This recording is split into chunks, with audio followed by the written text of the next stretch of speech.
Hey guys, this is Vic from Grasping the Market and welcome to our market briefing. New all-time highs were recorded on Wednesday's session, meaning that the monthly bar continues developing as a breakout from the 4-month balancing range, while the weekly resumed the one-time framing up and is now 6 weeks, the one-time framing on a weekly basis. On the daily chart, we finally saw the odds expected rotation back to 3000, but I'm still not calling off the intermediate balancing range that I have in this blue box because there was an inability to sustain the acceptance above the previous all-time high around 3003. On the market profile, we can see how the open gap was partially closed after the initial push upward found no continuation. Perhaps the market was a little bit too ahead of itself, given the move started on the overnight session.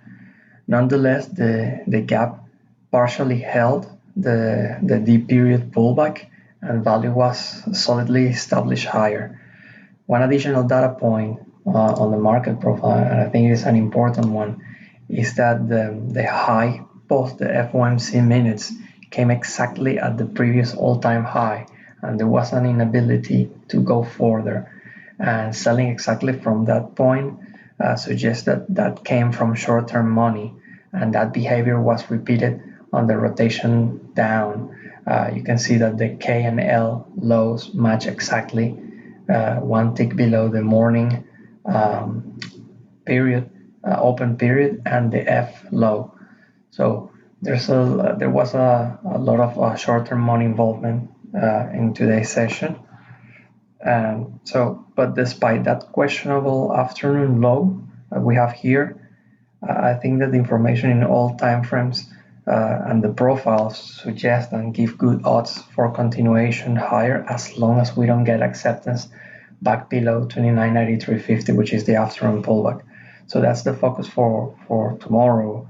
We will focus on value development relative to Wednesdays. So it's all this region with special emphasis on the afternoon high and low to see what happens if we go beyond this area.